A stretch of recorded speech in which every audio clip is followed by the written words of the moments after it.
As you can maybe hear, we are in a big echoey room. This is not your ideal situation for a podcast. I never used to use headphones when I first started. One time I didn't wrap the cable around and it was hanging down, and the host was actually playing with it the whole time, and I didn't have headphones on. I didn't realize, and it almost ruined the recording because the whole time through the recording you could just hear the noise of her playing with the cable.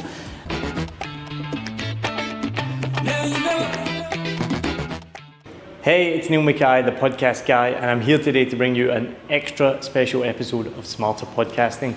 I started my first podcast in 2019 with nothing more than a Blue Yeti microphone and my old ass 2010 Apple MacBook Pro. And then from there, I built one of the top 10% podcasts in the world, helped many others create their own podcast as well. In fact, I created 7 Million Bytes podcast, and we've now worked with over 50 podcasts across the world, helped produce over 700 episodes, and helped with millions of downloads. And if you want to work with us, then we'd love to work with you too. But in this exciting episode today, I'm going to show you how I set up my equipment to record the podcast, and I'm going to show you how you can do that too with the bare minimum equipment, how you can transport that equipment anywhere and actually charge money for it. So in this episode, I'm going to show you how, using just this box with all the equipment, I'm going to set up right now, and then I'm going to record a podcast right here. So let's do it. So for this episode, I'm using the meeting room in my building, and this is an amazing perk of the building I live in, that we can actually use this meeting room for free. I do have to put down a deposit, and I've done podcasts in here before, but I haven't done one in a while. Now right now I'm using the DJI-2 microphone that's attached to this camera, so I'm not exactly sure how good the sound is going to be right now. As you can maybe hear, we are in a big echoey room. This is not your ideal situation for a podcast. If someone came to me and asked for advice on a podcast room, I'd say carpet, no tiles, no windows, make it nice and cozy and tight to stop that sound reverberating around, which maybe you can hear right now. But hopefully, with the way I do my setup, it's going to solve that problem, and the final product, it's still going to be great. And not only that, it's really nice and it's free. Now I have the windows behind me. I've done that on purpose, so I have the light on my face, so you can maybe see the difference right now of the light on my face is much better when I have the light facing towards me. So use natural light in your podcast as well if you're recording them for YouTube. And this is the setup that I take with me when I record for clients here in Saigon. Take this equipment right here in this box, set it up, and then do a professional recording. Now this is called a Givey box, which are very common here in Saigon and in Vietnam. So this fits onto the back of your bike, fits onto the back of my bike. It's quite heavy, but it's quite small, as you can see, and this has everything I need to record a podcast. So I'm going to show you what equipment I have and then how I set it up. So let's go. All right, so I'll show you what I got. And you may already hear some construction noise outside. We have construction going on here. It's Vietnam, it's Saigon. This happens all the time. So this is going to be a bit of a test to see how good the audio is going to be at the end of it when I go to record the podcast. But I'm going to show you what's in my magic box and how I'm going to set it up. So I have a light. I'm not going to use that today. I don't need that. I have two microphones with me. Now one of them is a $600 Shure SM7V. Like, I always forget the name of it. It is the Shure MV7. Now this is an expensive microphone, and you're wondering why is it in a wine container. This is a box for wine. This was given to me for free. Thank you very much, Paul, for that. I was very generous of him. He was leaving the country and he gave it to me. It is a very nice microphone. There's padding in here. This is how it was given to me. It didn't come with a box. So you might be thinking, why the hell is he transporting a $600 mic like that? I don't have another choice, to be perfectly honest, but I do keep it nice and safe. So we're going to use the Shure MV7. So you can keep that there for now. I'm the only one recording today, so actually it's going to be much easier. We're not going to have two guests. Now I have my PodTrack P4, which I got a few years ago now, and this really changed everything for me because I can connect XLR cables to the microphone. So I got that. How I'm going to attach the microphone, I use boom arms instead of mic stands. I do have mic stands and I've used them in the past, but I just much prefer boom arms. You can get much closer to the mouth, they're less awkward and they take up less space. And I have two pairs of headphones, which are from Audio-Technica, and I have one of these for each guest. If we have more guests, I have other headphones, but they're my personal Sony headphones that I use for editing, so I try not to use them too often. So that's most of the equipment I'm going to need for just one person. I also have the Miono PDX 200, which I got given for free by Miono. Thank you for that. You can go back and watch my review of that. I actually really love that microphone. I love the sound of it. So maybe I'll use that. Maybe I'll set them both up and we can listen to both of them. Then I have a whole bunch of cables and wires and connections. I've even started bringing tools with me, like a little spanner and a little pliers, things like this, which have actually come in really handy when sometimes things always go wrong, and if you need to fix it, you can do that. But let me show you now how I'm going to set up this podcast. So first thing I'm going to do is set up the boom arm. I just bought some new clamps for the cables. These boom arms are not expensive. I bought them a long time ago. They're nothing fancy. I've seen Shure ones, I've seen Miono ones that can cost you like $100, $200. They're going to be really good, smooth and nice. I do things on a budget mostly. It's mostly for me about the final product. Does it sound good? Does it look good?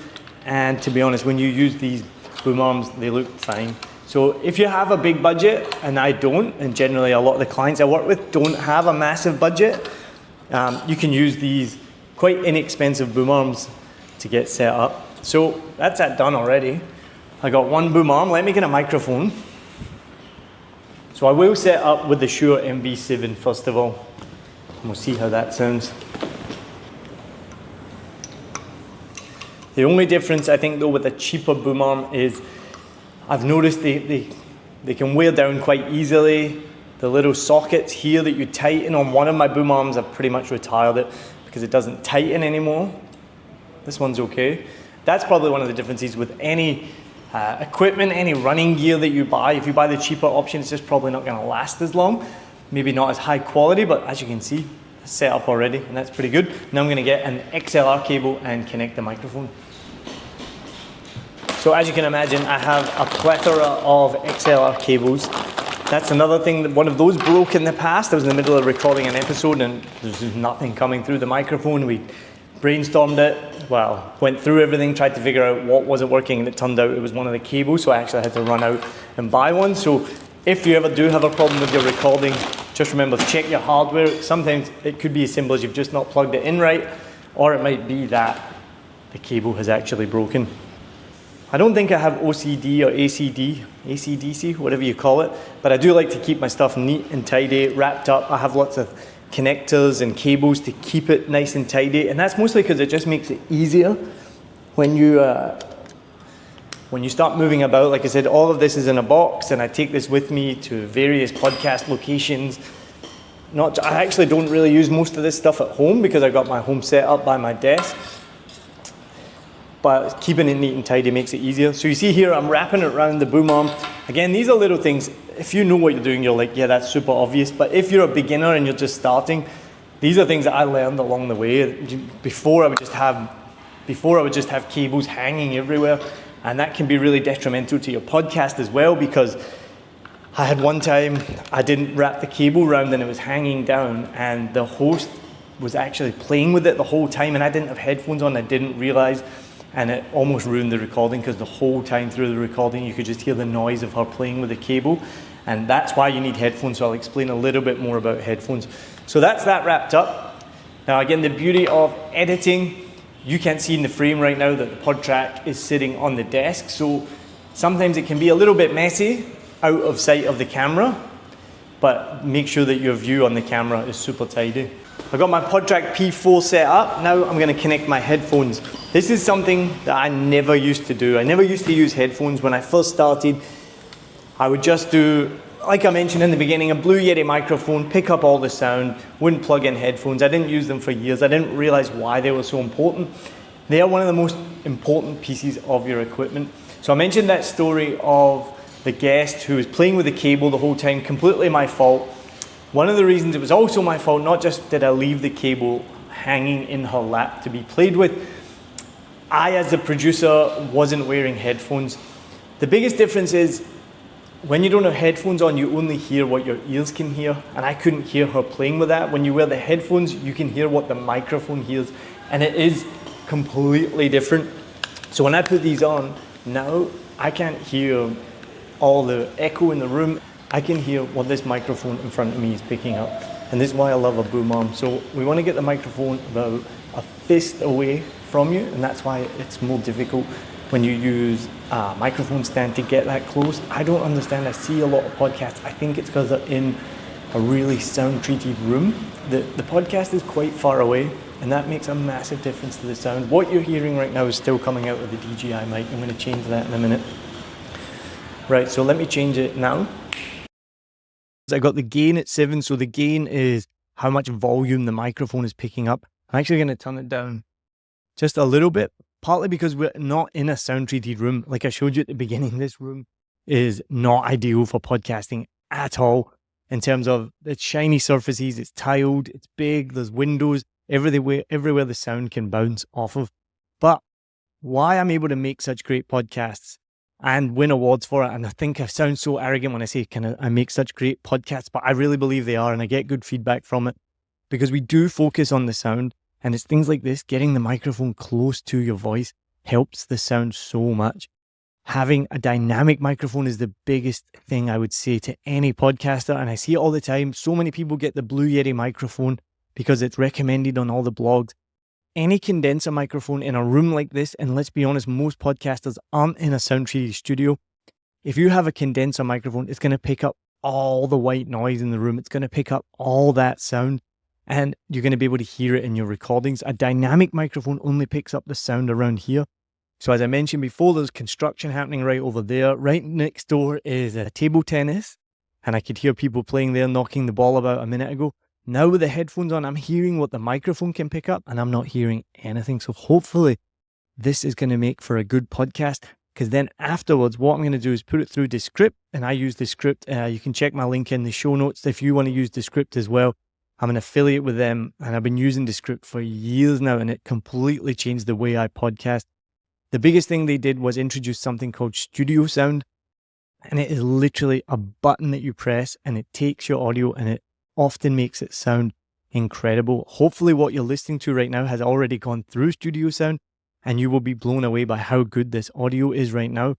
Studio Sound is so good that I used to send my episodes to my friend Lewis, who wrote the theme music for my other podcast, the Vietnam podcast, and writes the theme music for many of our clients.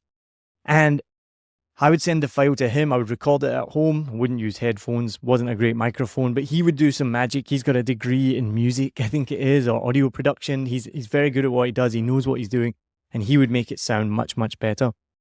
Then Descript introduced Studio Sound, and I turned it on, and I was blown away. I sent it to Lewis, and I said, "Can you make this any better?" And his answer was no. He's like, "This is amazing." They're doing everything using AI technology that I would do and more. They're taking out the background noise, they're elevating the front noise, they're doing all this stuff to the EQ that I don't even know how they do it, but you just press a button and it does it. And this is how I'm able to record high quality podcasts in random locations like the meeting room in my building, or I can go to a client's office and create a really good podcast because of these techniques, having the microphone close, using a dynamic microphone, and then using Descript for editing to turn on the studio sound. So that is everything you need to record a podcast in any location. And if you have any questions, please let me know. Leave a comment. You can contact me, neil@7millionbikes.com. And if you want help creating your podcast, whether you're in Vietnam or you're anywhere in the world, then please reach out to me. You can book a call. And also we can help you with setting up your recording just like this. And we can help with the post-production and the editing to create a world-class podcast for you. So thanks for tuning into this episode. Don't forget, subscribe, turn on notifications. Make sure you never miss an episode of Smarter Podcasting. And the one thing that you can please do for me is share this episode with another podcaster or somebody who wants to start their podcast so that we can help them make the best podcast possible. Thanks for tuning in. Cheers.